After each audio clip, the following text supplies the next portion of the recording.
아멘. 아멘. 제가 예전에 어떤 몰래카메라 영상을 본 적이 있습니다. 특정한 상황을 설정해서 사람들의 반응을 보는 영상입니다. 내용이 그런 겁니다. 어떤 일반인이 편의점에서 계산을 하려고 하는데 앞에 시각장애인이 먼저 계산을 하고 있습니다. 편의점에서 계산을 하는데 물건 사고 앞에 시각장애인이 먼저 계산을 하고 있습니다. 근데 계산을 하는 점원이 시각장애인으로부터 5만 원짜리 지폐를 받고 이거를 5천 원짜리라고 말을 하는 겁니다. 5만 원짜리를 받고 5천 원을 주셨다라고 이야기를 하는 겁니다. 그거를 뒤에서 지켜보는 사람들의 반응을 찍었습니다. 여러분 같으면 그 상황에서 어떻게 하시겠습니까? 한마디 하시겠습니까? 아니면 그냥 지켜보시겠습니까? 한마디 하실 분도 있고 그냥 지켜보시는 분도 계시겠죠. 근데 만약에 그 시각장애인이 내 친구이거나 아니면 내가 사랑하는 가족, 우리 어머니 혹은 아버지라면 어떻게 하시겠습니까? 그때는 아마 가만히 계실 분이 없을 겁니다. 그렇죠? 뭐라도 한마디 하겠죠. 근데 만약에 그런 상황에서 내가 시각장애인의 편을 들었는데 그렇게 하시면 안 되죠. 5만 원짜리 주셨잖아요 라고 시각장애인의 편에 서서 이야기를 했는데 그 시각장애인이 내 편을 드는 게 아니고 이 점원 편을 들으면 어떨까요? 아니라고, 나는 5천 원짜리를 줬다고, 내가 5천 원을 줬는데 당신 왜 그러냐고 말하면 여러분은 그때 마음이 어떠시겠습니까? 아마 굉장히 답답할 겁니다. 좀 화가 날지도 모르겠습니다. 어떤 마음으로는 그 앞에 있는 사람 한 대 이렇게 쥐어받고 싶은 생각이 들지도 모르겠습니다. 내가 분명히 바르게 말해주고 있는데, 내가 틀린 거를 정확하게 이야기해주고 있는데, 그리고 그 사람을 돕기 위해서 말하고 있는데 그것도 모르고 자꾸 다른 사람이 맞다고, 당신이 틀리다고 말하면 아마 굉장히 마음이 답답하고 화가 날 것입니다. 아마 오늘 본문에 나오는 하나님의 마음이 그러지 않았을까 싶습니다. 오늘 본문의 하나님은 굉장히 답답해 하시며 굉장히 화가 많이 나셨습니다.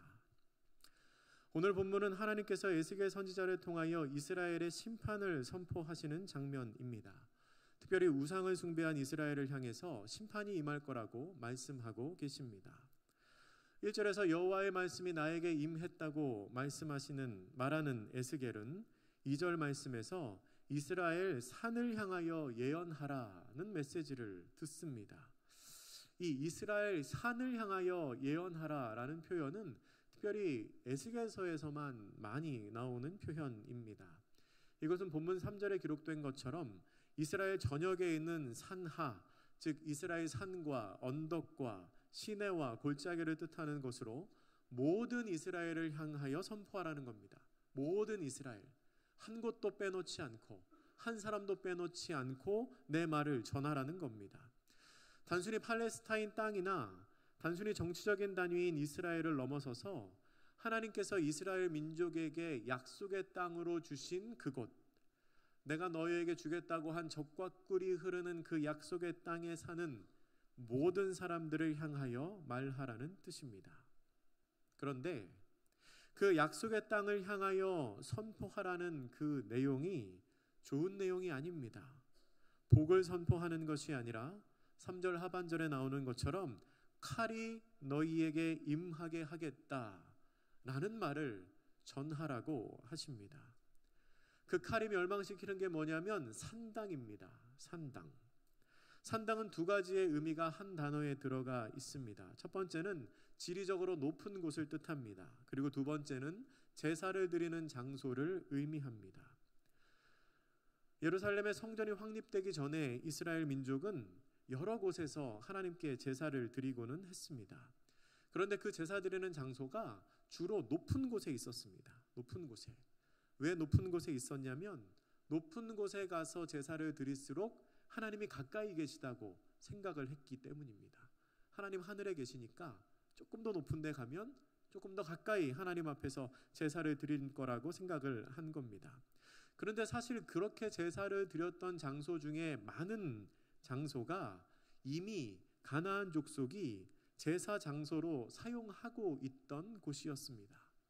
산에 있는 명당에 이미 예전에 그 땅에 살던 사람들이 제단을 쌓고 제사를 드렸던 그 제단이 있었던 겁니다.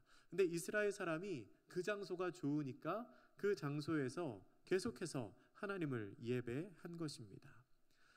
가나안 땅에 살던 이스라엘 민족은 그 가나안 민족의 문화적인 관습을 많이 받아들였습니다.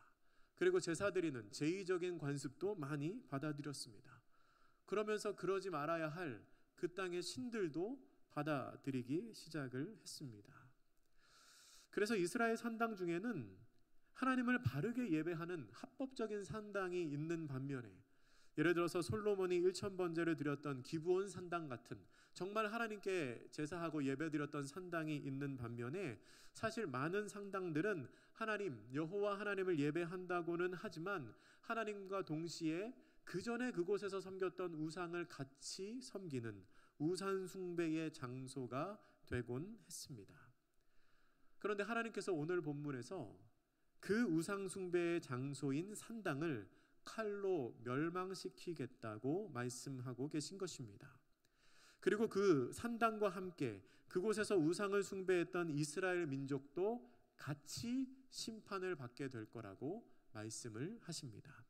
오늘 본문 4절과 5절 말씀 우리 같이 읽겠습니다. 에스겔서 6장 4절 5절입니다. 시작. 너희 제단들이 황폐하고 분향 제단들이 깨뜨려질 것이며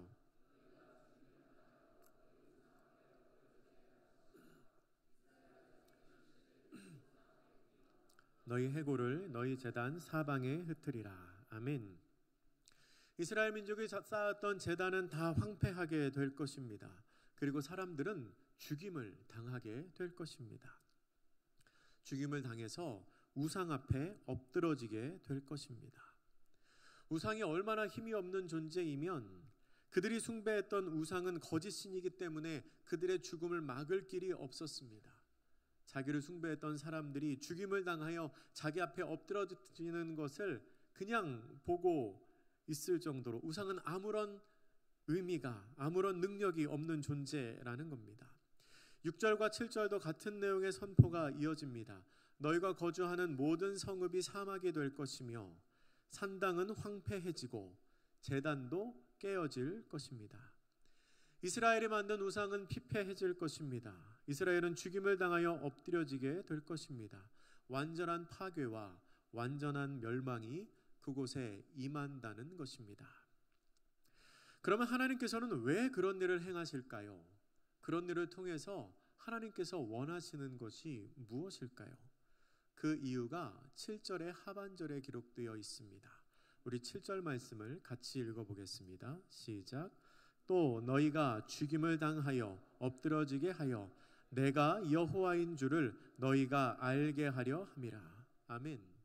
하나님이 그런 일을 하시는 이유는 내가 여호와인 줄을 너희가 알게 하려고입니다. 내가 여호와인 줄을 너희가 알게 하려고. 이 표현이 오늘 본문인 에스겔 6장에 총 4번이 나옵니다. 하나님께서 에스겔 6장에서 하시겠다고 하는 모든 일들의 의도가 다 이 문장으로 귀결이 됩니다. 8절 이하에는 심판 중에도 살아남은 자가 있을 것임을 말씀하십니다. 그러나 그들은 포로로 끌려가게 될 것입니다. 그제야 하나님이 여호와이신 줄로 그들은 포로로 끌려간 후에 기억하게 될 것입니다. 본문 9절과 10절을 제가 읽어드립니다. 너희 중에서 살아남은 자가 사로잡혀 이방인들 중에 있어서 나를 기억하되 그들이 음란한 마음으로 나를 떠나고 음란한 눈으로 우상을 섬겨 나를 근심하게 한 것을 기억하고 스스로 한탄하리니 이는 그 모든 가증한 일로 악을 행하였음이라. 그때에야 그들이 나를 여호와인 줄 알리라. 내가 이런 재앙을 그들에게 내리겠다 한 말이 헛되지 아니하니라. 아멘. 살아남아서 포로로 끌려간 사람들은 음란한 눈으로 우상을 섬기며 하나님을 근심하게 했던 것을 후회하게 될 것입니다. 그리고 그제서야 하나님이 진정한 여호와 하나님이신 것을 깨닫고 하나님께서 말씀하신 그 재앙의 선포가 실제로 이루어지는 것임을 알게 되며 하나님의 말이 헛된 것이 아니라는 것을 알게 될 거라는 겁니다. 7절에 이어서 10절에 나오는 그때야 그들이 나를 여호와인 줄 알리라 라는 표현은 그 이스라엘 민족이 회개하고 돌아오기를 원하시는 하나님의 마음이 나타나는 표현입니다. 하나님께서는 그 모든 상황을 통해서 이스라엘 민족이 하나님을 하나님으로 받아들이기를 기다리고 계십니다. 11절부터는 또 새로운 단락이 시작됩니다. 하지만 심판의 내용은 비슷합니다. 하나님께서는 갑자기 기뻐하라 하십니다. 기뻐하라. 손뼉을 치고 발을 구르며 마치 우리가 찬양하며 기쁠 때 박수 치는 것처럼 손뼉을 치고 발을 구르며 기쁨을 표현하라고 합니다. 왜 기쁨을 표현하라고 하냐면 이제 다가오는 하나님의 징벌을 기뻐하라는 겁니다. 이제 그 심판이 다가오고 있으니, 내가 말한 그 심판이 다가오고 있으니 그 심판이 오는 것을 기뻐하라고 말씀을 하십니다. 악한 자가 그에 상응한 대가를 치르는 것을 즐거워하라고 말씀을 하십니다. 근데 여러분, 그 대가가 참 무섭습니다. 11절 하반절에 보면 이스라엘 족속이 모든 가증한 악을 행함으로 마침내 칼과 기근과 전염병에 망하게 되었다고 기록합니다. 그리고 12절과 13절은 그 심판을 이렇게 표현합니다. 우리 같이 읽습니다. 12절 13절입니다. 시작. 먼데 있는 자는 전염병에 죽고 가까운 데 있는 자는 칼에 엎드러지고 남아있어 애워싸인 자는 기근에 죽으리라. 이같이 내 진노를 그들에게 이룬즉 그 죽임당한 시체들이 그 우상들 사이에 제단 사방에 각 높은 고개 위에 모든 산 꼭대기에 모든 푸른 나무 아래에 무성한 상수리 나무 아래 곧 그 우상에게 분향하던 곳에 있으리니 내가 여호와인 줄을 너희가 알리라. 아멘. 참으로 무서운 심판입니다. 상상하기가 두려울 정도로 참으로 무서운 심판입니다.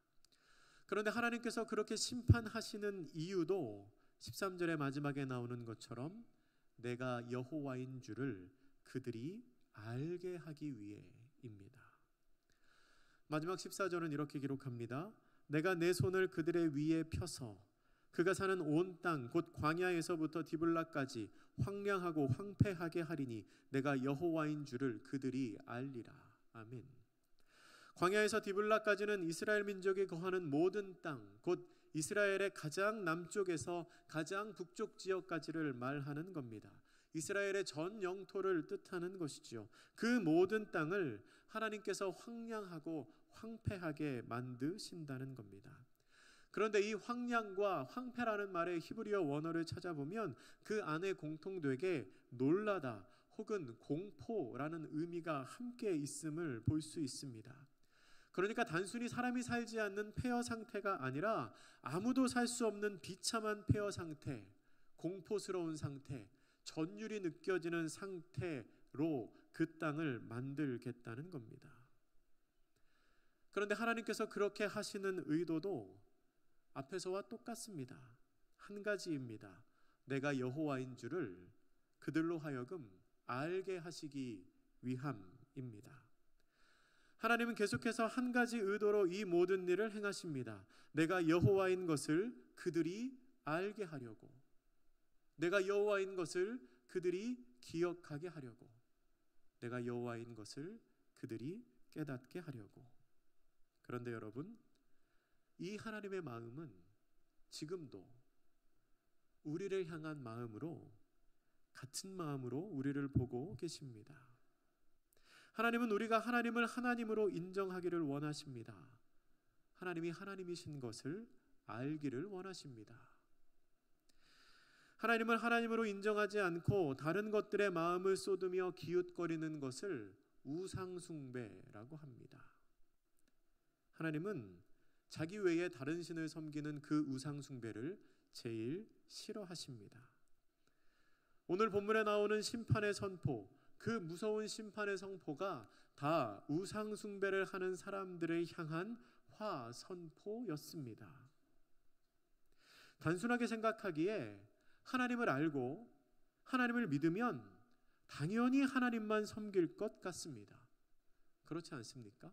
하나님이 누구신지를 알고 하나님을 믿으면 당연히 하나님만 섬길 것 같습니다.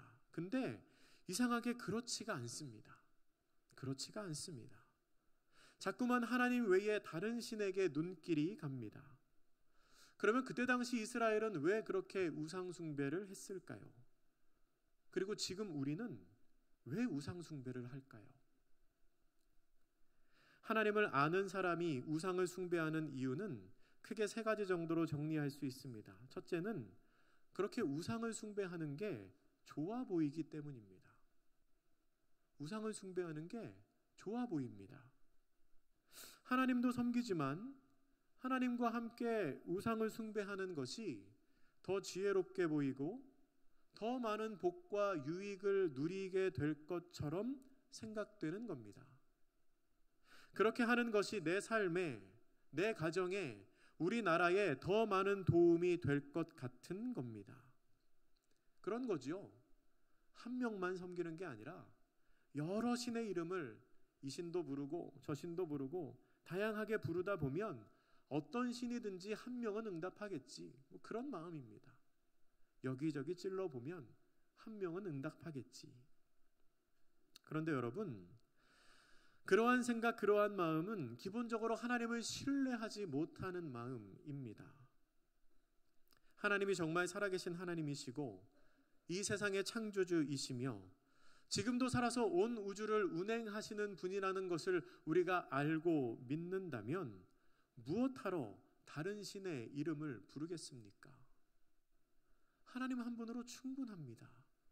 우리는 하나님만 섬기는 것으로도 충분합니다.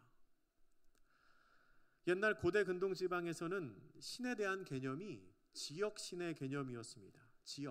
지역을 관장하고 관할하는 신으로 생각을 했습니다. 산에 가면 산신, 물에 가면 물귀신 있다고 생각하는 것처럼 지역마다 그 지역을 지키는, 그 지역에서 가장 힘이 센 신이 있다고 생각을 했습니다. 그리고 그런 개념에서 가나안 땅에서는 바알이 가장 힘이 세다고 생각했습니다. 광야에 있을 때는 하나님이 제일 힘이 세지만 광야에 있을 때는 그 지역을 관할하는 신은 바알이기 때문에 바알을 의지해야 농사도 잘 되고 바알을 의지해야 평안하다고 생각을 했습니다. 그런데 여러분, 그거는 틀린 생각이었습니다. 하나님은 어디에서나 하나님이십니다. 하나님은 어느 시간, 어느 장소에서도 동일하신 하나님이십니다. 하나님은 시간과 장소에 얽매이시는 분이 아니십니다.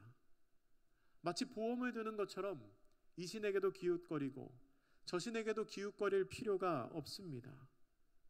여러분, 하나님과 우상을 동시에 섬기는 것은 절대 지혜로운 행동이 아닙니다.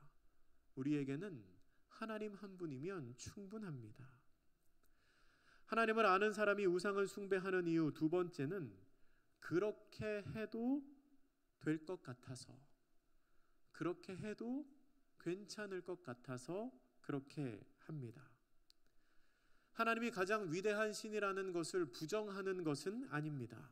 하지만 하나님 외에 다른 신을 섬겨도 괜찮겠지 하는 마음으로, 내가 하나님 사랑하는 것 하나님이 알고 계시니 다른 신은 사랑하지는 않고 조금 좋아해도 괜찮겠지 하는 마음으로 우상 숭배를 하는 겁니다. 그러나 이것은 하나님의 명령을 정면으로 거스르는 것입니다.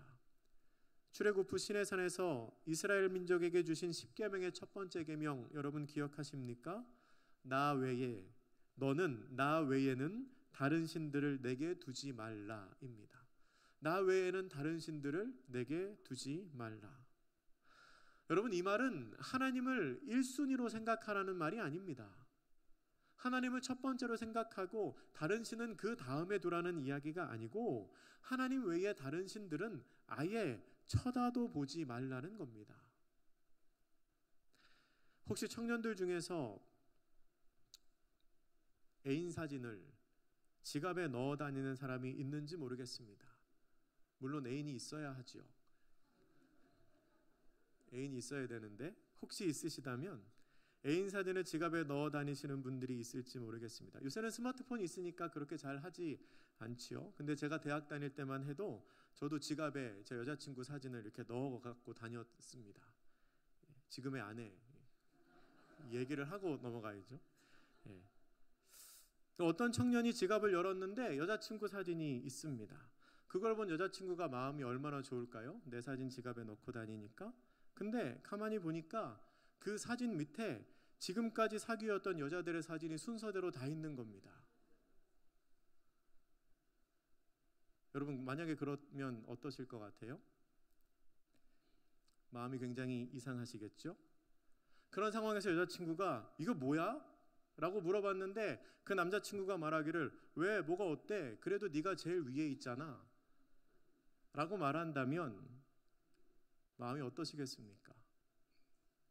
또 다른 예를 들어서 어느 날 식당에 갔는데 자기 여자친구가 웬 모르는 남자와 앉아서 밥을 먹고 있었습니다. 자기한테는 분명히 도서관 간다고 그랬는데 내 애인이 웬 모르는 이성과 밥을 먹고 있는 겁니다. 그래서 가서 물어봤습니다. 가서 지금 뭐 하는 거냐고. 너 지금 뭐 하는 거야? 도서관에 있는다며 뭐 하는 거야? 그랬더니 여자친구가 이렇게 말합니다. 걱정하지 마. 오늘은 얘랑 데이트하지만 나는 너만 사랑해. 이렇게 말한다면 어떠시겠습니까? 야, 걱정 마. 오늘은 얘랑 데이트하는데 그래도 나 너 사랑해. 알잖아. 내가 너 사랑하는 거. 여러분, 그건 말도 안 되는 얘기입니다. 애인은 단 한 명이어야 합니다.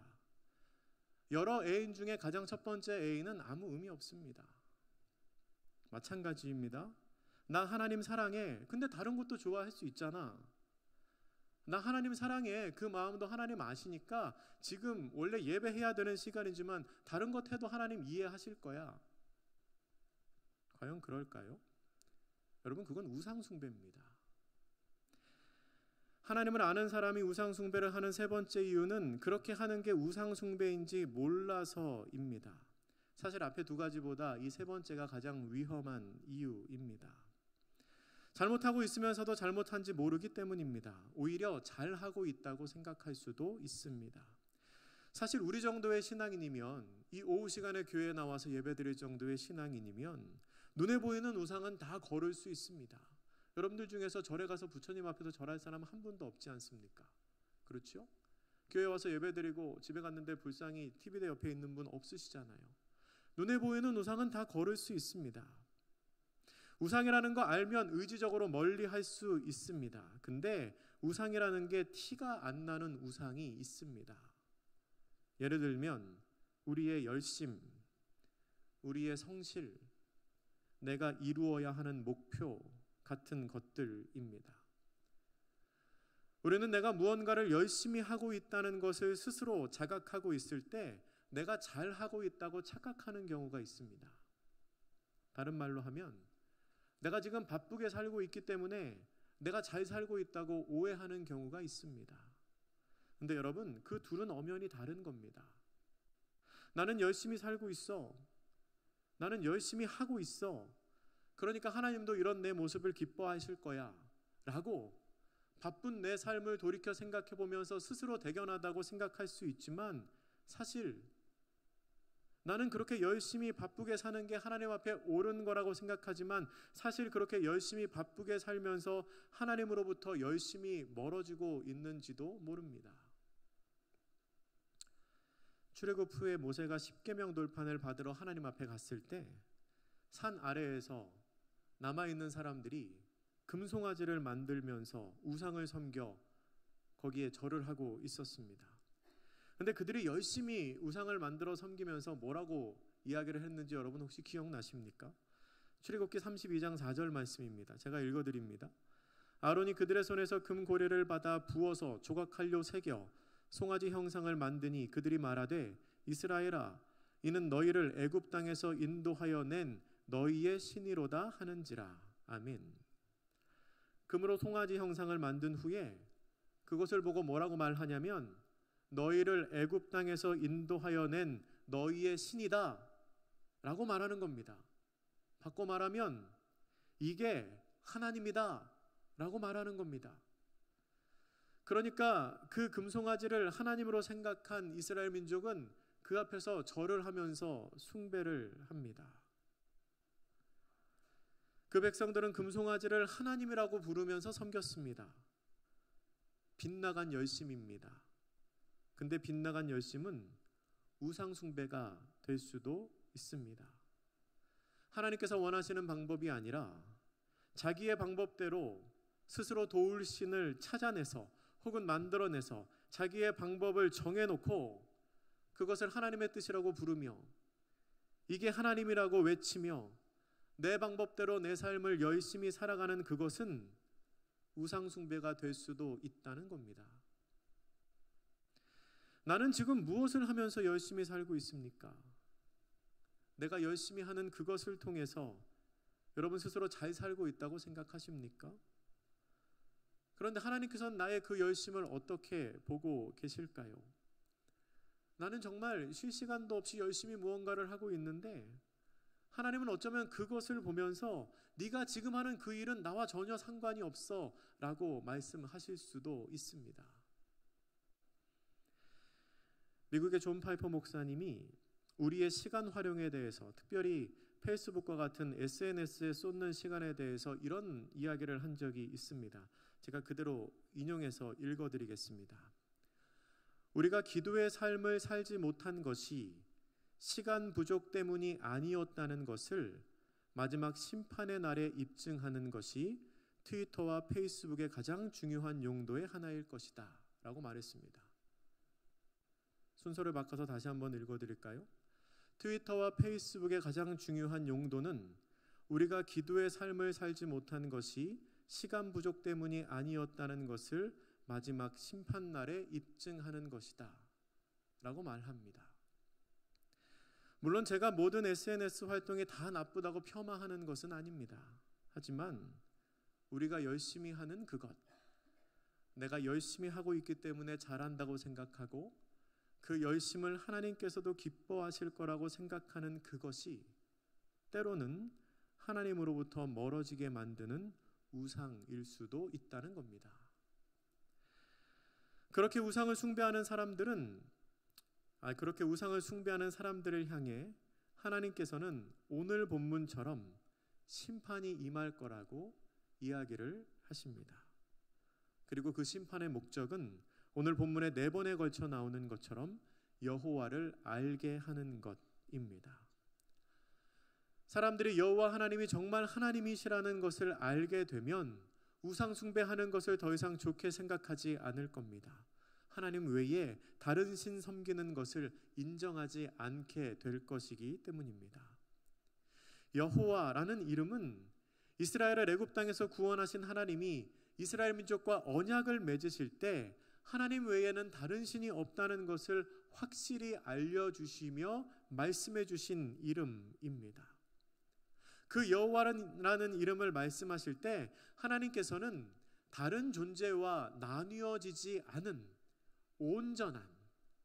온전한 이스라엘의 사랑 얻기를 원하셨습니다. 그런데 이스라엘은 그 여호와 하나님을 잊어버리고 우상을 숭배하면서 이것도 좋고 저것도 좋다, 하나님도 좋지만 우상도 좋다라고 하는 혼합주의에 빠져버리고 말았습니다. 그런 이스라엘을 향하여 하나님께서는 그 전에는 구원하심을 통해 하나님이심을 알게 하셨습니다. 하지만 이제는 심판을 통해 내가 하나님임을 알게 하겠다라고 말씀하십니다. 출애굽 당시에는 10가지 재앙을 통하여 애굽의 모든 신들보다 위대한 분임을 스스로 나타내 보여주셨고, 홍해를 갈라 그들을 구원하시는 것을 통해 내가 너희를 구원할 수 있는 하나님임을 나타내 보여주셨다면, 이제는 심판하시는 것을 통해 내가 너희를 구원할 수도 있는 하나님이지만 심판할 수도 있는 하나님임을 알게 하셔서 하나님이 진정한 여호와 하나님이라는 것을 이스라엘에게 깨닫게 하신다는 겁니다. 그런데 여러분, 분명한 것은 하나님의 목적은 심판 그 자체가 아니라는 사실입니다. 하나님의 목적은 심판이 아니고 그 심판을 통해 알게 하려는 것입니다. 심판을 통해 깨닫게 하려는 것입니다. 내가 여호와임을 알고 내가 하나님임을 인정하라는 것입니다. 마가복음 9장 43절은 이렇게 기록합니다. 예수님이 하신 말씀입니다. 만일 내 손이 너를 범죄하게 하거든 찍어버리라. 장애인으로 영생에 들어가는 것이 두 손을 가지고 지옥 곧 꺼지지 않는 불에 들어가는 것보다 나으니라. 아멘. 우리가 잘 아는 예수님의 말씀이지요. 근데 이 말씀에서 예수님의 마음은 내가 네 손을 잘라버리면 좋겠다, 그게 아닙니다. 내가 네 눈을 뽑아버리면 좋겠다, 그게 아닙니다. 여기에 이 본문에 나타나는 예수님의 마음은 네가 그렇게 해서라도 천국에 가면 좋겠다, 그게 예수님의 마음입니다. 네가 손을 자르더라도 지옥에 가지 않고 천국에 가면 좋겠다는 것이 예수님의 마음입니다. 그런 것처럼 오늘 본문에서 하나님은 심판을 선언하고 계시지만 심판을 선포하고 그대로 이루시는 것이 목적이 아니라 그 일을 통해서라도 너희가 나를 알면 좋겠다, 그 일을 통해서라도 너희가 나를 하나님으로 인정하면 좋겠다라고 말씀하고 계신 것입니다. 여러분, 하나님은 기다리고 계십니다. 결국 그 모든 과정을 통해서 하나님이 하나님이심을 이스라엘 민족이 알게 될 테니 그때가 올 것을, 그들이 나는 인정하는 그때가 올 것을 기다리고 계십니다. 하나님이 여호와임을 알게 하기 위해 심판을 주신다면 여러분, 우리는 지금 깨닫고 돌이켜야 합니다. 지금. 심판이 임한 후에 깨닫는 것이 아니라, 어려움과 고난을 당한 뒤에 깨닫는 것이 아니라 지금 깨달아야 합니다. 그리고 지금 돌이켜야 합니다. 지금 돌이키면 하나님께서 말씀하신 그 심판의 고통이 우리에게 다가오지 않을 것이기 때문입니다. 여러분, 지금 깨달아야 합니다. 그리고 지금 돌아가야 합니다. 하나님의 부르심에 우리가 지금 응답해야 합니다. 버티고 버티다가 심판을 통해서 깨닫는 것이 아니라 지금 돌아가서 지금도 여전히 우리를 기다리시며 우리를 품에 안고 한없는 사랑과 은혜를 베풀어 주시기를 원하는 그 하나님께 돌아가야 합니다. 그렇게 하나님 품에 늘 거하는 복된 성도님들 되시기를 주님의 이름으로 축복합니다. 기도하겠습니다. 사랑의 하나님, 우리가 혹시 나도 모르는 사이에, 아니 어쩌면 알고 있는 중에 우상 숭배를 하지는 않았는지요. 하나님 외에 다른 것을 더 좋아하며 하나님도 사랑하지만 다른 것도 더 좋다고, 이렇게 하는 것 하나님도 이해하실 거라고 자기 합리화에 빠져 신앙생활 하지는 않았는지요. 주님, 저희가 혹여 그렇게 했다면 하나님의 마음을 아프게 한 저희들을 용서하여 주시고 지금 깨닫게 하셔서 지금 주님 곁에 돌아가게 하여 주시옵소서. 우리가 주님을 향해 발걸음을 돌이키면 언제든지 두 팔 벌려 우리를 환영하고 사랑의 품으로 품어주시는 그 주님 앞에 돌아가 나아가는 저희들 되게 하여 주시옵소서. 감사드리며 예수님의 이름으로 기도드립니다. 아멘. 이 시간